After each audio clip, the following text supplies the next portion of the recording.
যে সত্যকে আমাদের কাছ থেকে লুকায় রাখা হয়েছে সেই তথ্য খুঁজে বের করে মানুষের মাঝে ছড়াই দেওয়াটাও আমাদের একটা বিপ্লবী কাজ। সে কাজ থেকে আমরা বিচ্যুত হব না। এই ভিডিও দেখা শেষ করলে মেহরবানি করে শেয়ার করবেন আপনার পরিবার, আপনার বন্ধুদের সাথে। হোয়াটসঅ্যাপে হোক, মেসেঞ্জারে হোক, ফেসবুকে হোক, টুইটারে হোক, যেভাবে হোক শেয়ার করবেন। এই লুকায় রাখা সত্য সবার জানা দরকার। স্বাধীনতার 55 বছর পর দেশের 20 কোটি মানুষের কাছে প্রশ্ন, বলুন তো বাংলাদেশ কেন স্বাধীন হয়েছিল? পাকিস্তানিরা আমাদের উপর অনেক অত্যাচার নির্যাতন করেছিল। তাই কি নির্যাতন করেছিল আপনি কি জানেন? 21শে ফেব্রুয়ারিতে মোট কতজন মানুষ মারা গিয়েছিল? সালাম, রফিক, বরকত, জব্বার সহ সর্বোচ্চ 7 জনের বেশি নাম কোথাও দেখাতে পারবেন না। 1969-এর পুরো গণ অভ্যুত্থানে আমানুল্লাহ মোহাম্মদ আসাদুজ্জামান ওরফে আসাদ, মতিউর রহমান মল্লিক, ডক্টর শামসুজ্জোহা সহ সর্বোচ্চ 5 জনের নাম বলতে পারবেন। যদিও উইকিপিডিয়া সহ বিভিন্ন জায়গায় বলা হয়ে থাকে 52 সালের ভাষা আন্দোলনে 39 জন আর 69-এর গণ অভ্যুত্থানে মোট 61 জন মারা গিয়েছিল। কিন্তু এই 39 কিংবা 100 জনের নামের তালিকা আজ পর্যন্ত কোথাও প্রকাশ করতে পারেনি। 1971 সালে ভারত পাকিস্তান যুদ্ধের আগ পর্যন্ত এটাই ছিল পশ্চিম পাকিস্তানি শাসকদের হাতে পূর্ব পাকিস্তানের মৃত্যুর মোট সংখ্যা। পাকিস্তানের ব্যাপারে আমাদের যে ইতিহাস শেখানো হয়েছে তার পুরোটাই যে মিথ্যে তার প্রমাণ আমাদের চোখের সামনে আছে। পাকিস্তানি শাসকদের বিরুদ্ধে সবসময় একটি অভিযোগ করা হয়, পশ্চিম পাকিস্তানিরা নাকি আমাদের চরম বঞ্চিত করেছে আর ভারত আমাদেরকে স্বাধীনতা এনে দিয়েছে। যে কারণে ভারতের প্রতি আমাদের সারা জীবন কৃতজ্ঞ থাকতে হবে আর পাকিস্তানকে কাছেই ভিড়তে দেওয়া যাবে না, কারণ তারা আমাদের চিরশত্রু। অথচ রাজনৈতিক কামড়াকামড়িতে 2 পাকিস্তান আলাদা হবার পর থেকে 2 পাকিস্তানেরই ক্ষতি হয়েছে। পশ্চিম পাকিস্তানের অর্থনৈতিক ক্ষতি হলেও বাংলাদেশের আম ছালা দুটোই গিয়েছে, আর মাঝখানে লাভবান হয়েছে ভারত। 1971-এর কথিত স্বাধীনতার পর থেকে আমরা হয়েছি পরাধীন। ওদিকে পশ্চিম পাকিস্তান বীরের মতো লড়াই করে যাচ্ছে চোখে চোখ রেখে। সামরিক শক্তির দিক থেকে পাকিস্তানের অবস্থান পৃথিবীতে এখন 12তম, যেখানে বাংলাদেশের অবস্থান 40-এর কাছাকাছি। বাংলাদেশের কথিত স্বাধীনতার 55 বছর পার হয়েছে। পাকিস্তান থেকে আলাদা হয়ে বাংলাদেশ শুধু 2 জায়গায় এগিয়েছে, এক তৈরি পোশাক খাত আর বিদেশে শ্রমিক রপ্তানি। এই 2 খাতের মাধ্যমে পৃথিবীতে আমরা কামলার জাতি হিসেবে খ্যাতি পেয়েছি। অথচ 55 বছর আগে পশ্চিম পাকিস্তানি শাসকেরা আমাদের পূর্ব পাকিস্তানের যে শিল্প বিপ্লব ঘটিয়ে গিয়েছিল তা শুনলে এই প্রজন্মের কাছে অলৌকিক মনে হবে।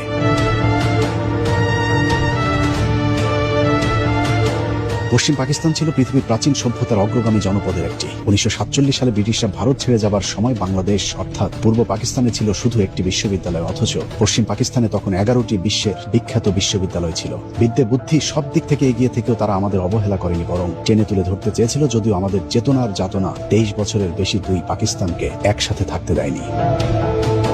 পাকিস্তানি শাসকেরা 23 বছরে আমাদের পূর্ব পাকিস্তানে যে শিল্প বিপ্লব ঘটিয়েছিল তার পরের 55 বছর পাকিস্তানিদের রেখে যাওয়া সেই শিল্প কলকারখানাগুলো শুধু বন্ধই করা হয়েছে। নতুন করে কোনো শিল্প গড়ে তুলতে পারেনি স্বাধীন বাংলাদেশ। অথচ পাকিস্তান আমলে এদেশে ঘটে গিয়েছিল নীরব এক শিল্প বিপ্লব, যে ইতিহাস আমাদের পুরো এক প্রজন্মকে জানতেই দেওয়া হয়নি। বাংলাদেশের পাটকে পাকিস্তান আমলে বলা হতো সোনালী আঁশ, কিন্তু পাটের স্বর্ণযুগ এমনিতেই আসেনি। পাকিস্তানি শাসকদের পরিকল্পনায় বাংলাদেশে গড়ে তোলা হয়েছিল আদমজি জুট মিল। শুনলে অবাক হবে, নারায়ণগঞ্জ শহরে অবস্থিত আদমজি জুট মিলটি তৎকালীন পৃথিবীর বৃহত্তম পাটকল ছিল। 1950 সালে প্রতিষ্ঠিত আদমজি জুট মিলটি তৎকালীন পশ্চিম পাকিস্তানের বাওয়া পাটকলের আদলে তৈরি করা হয়েছিল, যেখানে উৎপাদিত উন্নত মানের পাটজাত দ্রব্য সারা পৃথিবীতে রপ্তানি করা হতো। বিশেষ করে ইউরোপের দেশগুলোতে পাকিস্তানের পাটজাত দ্রব্যের ব্যাপক চাহিদা ছিল। স্কটল্যান্ডের ড্যান্ডি শহরের নাম অনুসারে আদমজি জুট মিলকে প্রাচ্যের ড্যান্ডি বলা হতো। সেই প্রতিষ্ঠিত শিল্পটি কথিত দেশ স্বাধীন হবার পর শেখ মুজিবের পরিবারের লুটপাটে ধ্বংস হয়ে গিয়েছে। বাংলাদেশ বর্তমানে শতভাগ কাগজ আমদানি করলেও 55 বছর আগে আমরা কাগজ রপ্তানি করতাম। 1953 সালে পাকিস্তান শিল্প উন্নয়ন সংস্থা রাঙামাটি জেলার কাপ্তাই উপজেলার চন্দ্রঘোনায় কর্ণফুলী পেপার মিল প্রতিষ্ঠা করে। তৎকালীন সময়ে এশিয়ার সর্ববৃহৎ কাগজ প্রস্তুতকারক প্রতিষ্ঠান ছিল এটি, যেখানে মোট 30,000 শ্রমিক কাজ করত। 1959 সালে খুলনার খালিশপুরে খুলনা নিউজপ্রিন্ট মিলস লিমিটেড প্রতিষ্ঠা করে পাকিস্তান সরকার। দেশের সর্ববৃহৎ এই নিউজপ্রিন্ট কাগজ মিলটিতে বছরে 50,000 মেট্রিক টন কাগজ উৎপাদিত হতো। দেশ স্বাধীন হবার পর সেই মিলটিও বন্ধ করে দেওয়া হয়। এছাড়া 1950 সালে ঢাকা জুট মিলস, একই বছরে খুলনা জুট মিলস, 1953 সালে চট্টগ্রামের আমিন জুট মিলস এবং কর্ণফুলী রেয়ন মিল, চন্দ্রঘোনা পেপার মিল, প্রগতি ইন্ডাস্ট্রিজ, ইস্পানি কটন মিলস এবং 1968 সালে বাংলাদেশের একমাত্র তেল শোধনাগার ইস্টার্ন রিফাইনারিও বাংলাদেশের উপর নির্যাতনকারী পশ্চিম পাকিস্তানিরাই তৈরি করেছিল। 55 বছরে আর একটিও তেল শোধনাগার তৈরি করতে পারেনি কথিত স্বাধীন দেশের সরকার। পূর্ব পাকিস্তানের বিদ্যুতের চাহিদা পূরণে কাপ্তাই জলবিদ্যুৎ, কর্ণফুলী বিদ্যুৎ উৎপাদন কেন্দ্র, শাহজিবাজার বিদ্যুৎ উৎপাদন কেন্দ্র, আশুগঞ্জ বিদ্যুৎ উৎপাদন কেন্দ্র প্রতিষ্ঠান করে পাকিস্তান সরকার। পূর্ব পাকিস্তান এক মহাশিল্প বিপ্লবের দিকে এগিয়ে যাচ্ছিল। শিল্পায়নে লক্ষ্যে east Pakistan industries development corporation প্রতিষ্ঠা করা হয়। চট্টগ্রাম বন্দরটি মোঘল আমলের কার্যক্রম চালু হলেও এর মূল অবকাঠামো এবং আধুনিকায়নের কাজ করে পাকিস্তান সরকার। 1960 সালে চট্টগ্রাম বন্দর কমিশনারকে চট্টগ্রাম বন্দর ট্রাস্ট হিসেবে মর্যাদা দেওয়া হয়। এছাড়া মংলা সমুদ্র বন্দর, Gazipur machine tools factory, Gazipur সমরাস্ত্র কারখানা, তেজগাঁ শিল্প এলাকা, হাজারীবাগ ট্যানারি শিল্পাঞ্চল, খুলনার খালিশপুর শিল্প এলাকা, চিটাগাং ড্রাই ডক সবই করেছিল আমাদের উপর নির্যাতনকারী পশ্চিমা শাসক গোষ্ঠী।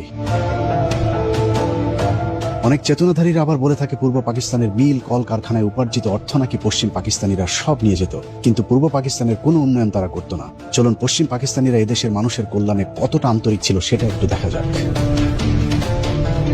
প্রথমে শিক্ষা থেকে শুরু করা যাক। দেশের সর্বোচ্চ বিদ্যাপীঠ ঢাকা বিশ্ববিদ্যালয় ব্রিটিশ আমলে প্রতিষ্ঠা লাভ করলেও এর বেশিরভাগ সম্প্রসারণ হয়েছে পাকিস্তান আমলে। শিক্ষার মানের দিক থেকে ঢাকা বিশ্ববিদ্যালয় ছিল পৃথিবীর 100 বিশ্ববিদ্যালয়ের তালিকায়, যে কারণে পাকিস্তান আমলে ঢাকা বিশ্ববিদ্যালয়কে বলা হতো প্রাচ্যের অক্সফোর্ড। কথিত স্বাধীনতার পর পাকিস্তানের চিহ্ন মুছে ফেলার সাথে সাথে বিশ্ববিদ্যালয়ের নাম ডাকও মুছে ফেলা হয়েছে। এক সময়ের 100 বিশ্ববিদ্যালয়ের তালিকায় থাকা প্রতিষ্ঠানটি এখন 1000-এর তালিকাতেও নেই। ঢাকা বিশ্ববিদ্যালয় প্রতিষ্ঠায় যারা গুরুত্বপূর্ণ ভূমিকা রেখেছিলেন তাদের মধ্যে অন্যতম মোহাম্মদ আলী জিন্নাহ। তার ব্যাপক অবদানের কারণে ঢাকা বিশ্ববিদ্যালয়ের একটি হলের নাম রাখা হয়েছিল জিন্নাহ হল। অথচ ঢাকা বিশ্ববিদ্যালয় প্রতিষ্ঠার বিরোধিতা করা রবীন্দ্রনাথকে পুজো করে সেই জিন্নাহকে বানানো হয়েছে ভিলেন। এমনকি মোহাম্মদ আলী জিন্নাহর হলটির নাম পরিবর্তন করে 1971 সালে সূর্য সেন হল রাখা হয়েছে, যদিও রবীন্দ্রনাথের মতো সূর্য সেনও আজীবন পূর্ব বাংলার মুসলমানদের বিরোধিতা করেছিলেন। পাকিস্তানের বিখ্যাত কবি আল্লামা ইকবালের নামে 1957 সালে ইকবাল হল স্থাপিত হয়। 1972 সালে ওই হলের নাম পরিবর্তন করে সার্জেন্ট জহুরুল হলের নামে নামকরণ করা হয়। অথচ এই জহুরুল হক ছিল ভারতীয় গোয়েন্দা সংস্থার একজন চর। শেখ মুজিবের সাথে আগরতলা ষড়যন্ত্র মামলার আসামিও ছিল এই ভারতীয় এজেন্ট জহিরুল হক। এভাবে বিশ্ববিদ্যালয়ের সর্ববৃহৎ হল মহসিন হল সহ বেশিরভাগ অবকাঠামো প্রতিষ্ঠিত হয় পাকিস্তান আমলে। ঢাকা বিশ্ববিদ্যালয়ের পাকিস্তান আমলে কতটা জৌলুস ছিল তার প্রমাণ স্যার পিজে হাট ইন্টারন্যাশনাল হল প্রতিষ্ঠা। ঢাকা বিশ্ববিদ্যালয়ে পাকিস্তান আমলে এত বেশি বিদেশি শিক্ষার্থী আসতে শুরু করেছিল, তাদের আবাসনের জন্য একটি হল নির্মাণের প্রয়োজনীয়তা দেখা দেয়, যে কারণে 1963 সালে ইন্টারন্যাশনাল হোস্টেল নামে আলাদা একটি ছাত্রাবাস করা হয়েছিল। স্বাধীনতার পর আওয়ামী লীগ হোস্টেলটির নাম স্যার পিজে হাট ইন্টারন্যাশনাল নামকরণ করে। ঢাকা বিশ্ববিদ্যালয়ের আদলে 1953 সালে রাজশাহী বিশ্ববিদ্যালয়, 1966 সালে চট্টগ্রাম বিশ্ববিদ্যালয় এবং 1970 সালে জাহাঙ্গীরনগর বিশ্ববিদ্যালয় প্রতিষ্ঠা করে পাকিস্তান সরকার। পূর্ব পাকিস্তান কৃষি বিশ্ববিদ্যালয়ের নামে বর্তমান বাংলাদেশ কৃষি বিশ্ববিদ্যালয়টি 1961 সালে পাকিস্তান সরকার প্রতিষ্ঠা করেছিল। বাংলাদেশের সর্বোচ্চ মেধাবীদের বিদ্যাপীঠ বাংলাদেশ প্রকৌশল বিশ্ববিদ্যালয় বুয়েট 1962 সালে পাকিস্তান সরকার প্রতিষ্ঠিত করে। যে সমমানের কোনো প্রতিষ্ঠান বাংলাদেশ 55 বছরে প্রতিষ্ঠা করতে পারেনি, বরং দিন দিন বুয়েট সহ ঢাকা বিশ্ববিদ্যালয়ের মান নষ্ট করা হয়েছে। মাত্র 23 বছরে পাকিস্তান মোট 4টি প্রকৌশল বিশ্ববিদ্যালয় প্রতিষ্ঠা করেছে, যেখানে 55 বছরে বাংলাদেশ সরকার করেছে মাত্র একটি। 1964 সালে রাজশাহী প্রকৌশল ও প্রযুক্তি বিশ্ববিদ্যালয় রুয়েট, 1968 সালে চট্টগ্রাম প্রকৌশল ও প্রযুক্তি বিশ্ববিদ্যালয় চুয়েট এবং 1969 সালে কুয়েট প্রতিষ্ঠা করে পাকিস্তানিরা। প্রযুক্তিগত দিক থেকে এদেশের মানুষকে গড়ে তুলতে পাকিস্তানিরা যে প্রযুক্তি বিশ্ববিদ্যালয়গুলো করে গিয়েছিল, চেতনাধারীরা সেই প্রতিষ্ঠানগুলোকে আজ তিলে তিলে শেষ করে দিয়েছে। পাকিস্তানের সামরিক কর্মকর্তা এবং সাবেক প্রেসিডেন্ট আইয়ুব খানের 11 বছরের শাসনকাল ছিল বাংলাদেশের স্বর্ণযুগ। তৎকালীন পূর্ব পাকিস্তানে উন্নয়নের এক পসরা সাজিয়ে বসেছিল পাকিস্তান সরকার। ঢাকা শহরে Notre Dame college, residential college, Viqarunnisa Noon school and college সহ শীর্ষ 21টি কলেজ প্রতিষ্ঠা ছাড়াও ময়মনসিংহের Ananda Mohan college, Rangpur Carmichael college, Pabna Edward college, বরিশালের বিএম কলেজ, কারিগরি ও বিশেষায়িত কলেজ সহ অসংখ্য মানসম্পন্ন শিক্ষা প্রতিষ্ঠান প্রতিষ্ঠা করেছিল আইয়ুব খানের সরকার। যে সমমানের কলেজ 55 বছরে নতুন করে একটিও করতে পারেনি কথিত স্বাধীন দেশের সরকার প্রধানেরা। কারিগরি শিক্ষার মান উন্নয়নে তৎকালীন পাকিস্তান সরকার 1955 সালে ঢাকা পলিটেকনিক ইনস্টিটিউট, 1962 সালে চট্টগ্রাম পলিটেকনিক সহ মোট 17টি পলিটেকনিক ইনস্টিটিউট প্রতিষ্ঠা করেছিল। পাকিস্তান সরকারের দেখানো পথ ধরে পরবর্তীতে বাংলাদেশ সরকার 55 বছরে 32টি পলিটেকনিক ইনস্টিটিউট প্রতিষ্ঠা করে, কিন্তু এগুলো পাকিস্তানের প্রতিষ্ঠিত পলিটেকনিকগুলোর মানের ধারে কাছেও যেতে পারেনি। এছাড়া teachers training college, college of home economics, শারীরিক শিক্ষা কলেজ, সার্ভে ইনস্টিটিউট সহ কারিগরি শিক্ষার সবগুলো শিক্ষা প্রতিষ্ঠানই 60-এর দশকে আইয়ুব খানের শাসন আমলে প্রতিষ্ঠিত। বর্তমান বাংলাদেশ টেক্সটাইল বিশ্ববিদ্যালয় বুটেক্সের পূর্ব নাম ছিল ইস্ট পাকিস্তান টেক্সটাইল ইনস্টিটিউট, যা 1955 সালে পাকিস্তান আমলে প্রতিষ্ঠা করা হয়। ঢাকা আণবিক শক্তি কেন্দ্র, বাংলাদেশ কৃষি গবেষণা ইনস্টিটিউট, কৃষি বিশ্ববিদ্যালয় Mymensingh, ICDDRB forest research institute, jute research institute এবং চট্টগ্রাম কারিগরি প্রশিক্ষণ কেন্দ্র চালু করে হানাদার পাকিস্তানি সরকার। ব্রিটিশদের 200 বছরের শাসন আমলে বাংলাদেশে শুধুমাত্র একটি মেডিকেল কলেজ প্রতিষ্ঠিত করেছিল ব্রিটিশ সরকার, যেটি বর্তমান ঢাকা মেডিকেল কলেজ হাসপাতাল। যদিও সে সময় এর কার্যক্রম ছিল অত্যন্ত সীমিত। পাকিস্তানের 23 বছরে পূর্ব পাকিস্তানের নাগরিকদের জন্য চিকিৎসা সেবায় ব্যাপক কর্মসূচি হাতে নিয়েছিল পাকিস্তান সরকার। যাদের অক্লান্ত পরিশ্রমে ঢাকা মেডিকেলের বর্তমান আধুনিক রূপ দেওয়া হয়, তাদের মধ্যে বেশিরভাগই পাকিস্তানি চিকিৎসাবিদ। এসব চিকিৎসকদের মধ্যে উল্লেখযোগ্য ফরেন্সিক মেডিসিনে doctor M Hossain, neurologist Muzaffar Khan, pharmacology বিভাগের প্রফেসর আলতাফ আহমেদ, প্যাথোলজি বিভাগে প্রফেসর আনোয়ার আলী এবং ডাক্তার কাজী আব্দুল খালেক, স্ত্রীরোগ ও প্রসূতিবিদ্যায় প্রফেসর হাবিবউদ্দিন আহমেদ ও প্রফেসর হুমায়া সাইদ, মেডিসিন বিভাগে অধ্যাপক নোয়াব আলী ও প্রফেসর মোহাম্মদ ইব্রাহিম, সার্জারি বিভাগে লেফটেন্যান্ট কর্নেল গিয়াসউদ্দিন এবং প্রফেসর আমির উদ্দিন প্রমুখ, যাদের সকলেই পাকিস্তানি চিকিৎসক ছিলেন। ঢাকা মেডিকেল ছাড়াও 1957 সালে চট্টগ্রাম মেডিকেল কলেজ, 1958 সালে রাজশাহী মেডিকেল কলেজ, 1962 সালে ময়মনসিংহ মেডিকেল কলেজ, একই বছর সিলেট মেডিকেল কলেজ এবং পরের বছর 1963 সালে স্যার সলিমুল্লাহ মেডিকেল কলেজ সবই পাকিস্তান সরকার প্রতিষ্ঠিত করেছিল। এছাড়া শেরেবাংলা মেডিকেল কলেজ প্রতিষ্ঠা করা হয় 1968 সালে, রংপুর মেডিকেল কলেজ প্রতিষ্ঠা করা হয় 1970 সালে, 1965 সালে institute of post graduate medical research বা IPGMR প্রতিষ্ঠা করে পাকিস্তান সরকার, বর্তমানে যেটিকে আমরা পিজি হাসপাতাল হিসেবে চিনি। 55 বছরে এই মানের কোন পোস্ট গ্রাজুয়েট রিসার্চ ইনস্টিটিউট প্রতিষ্ঠা করতে পারেনি বাংলাদেশের সরকারেরা। কম্বাইন্ড মিলিটারি হসপিটাল বা CMH হাসপাতালের পূর্ব নাম ছিল পাকিস্তানের প্রেসিডেন্ট ইস্কান্দার মির্জা হাসপাতাল নামে। একইভাবে চট্টগ্রাম, বগুড়া, যশোর, কুমিল্লা, সিলেট, সাভার, ঘাটাইল, চট্টগ্রাম সহ সবখানেই নাম পরিবর্তন করে CMH রাখা হয়েছে, কিন্তু এর আসল কারিগর ছিল পাকিস্তান সরকার।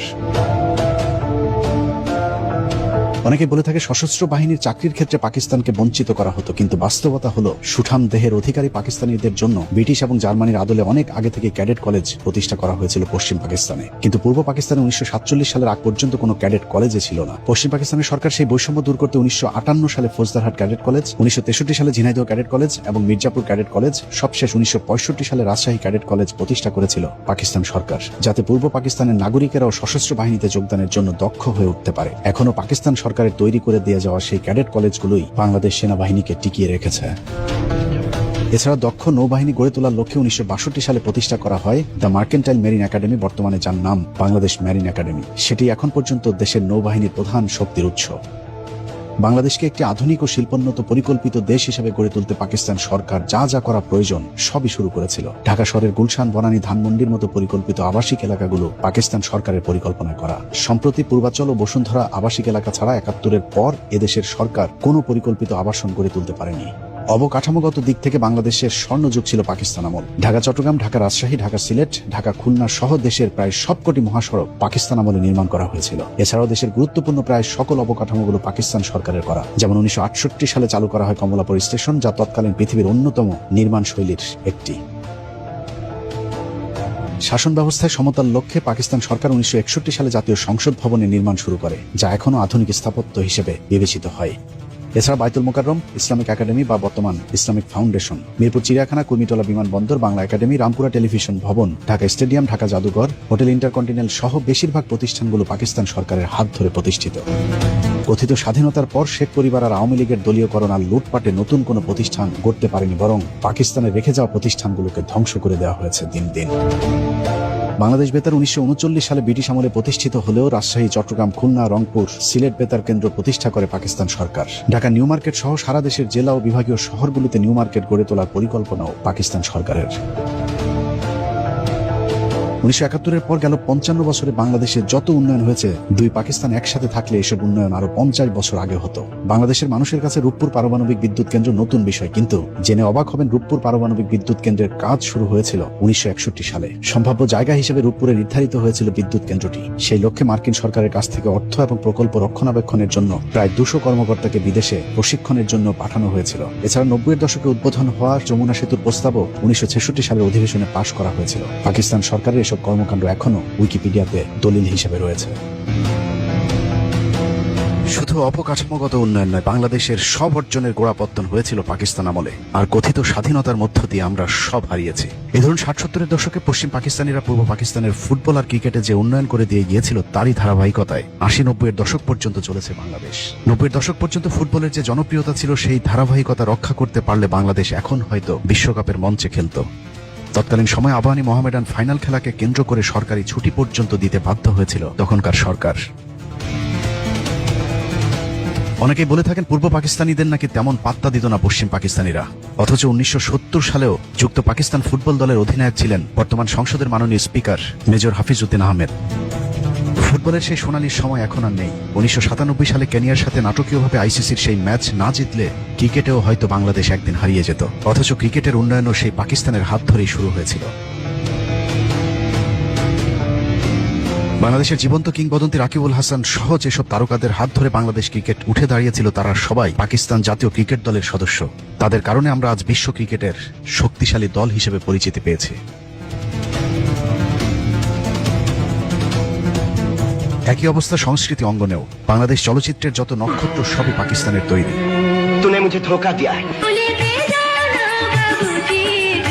স্বাধীনতার পর ১.৫ দশকের সেই ধাক্কাতেই চলেছে বাংলাদেশ।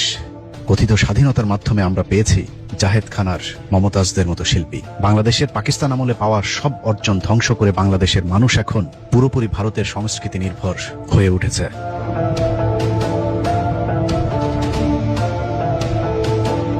এটাই আমাদের ২৩ বছরের বঞ্চনার ইতিহাস।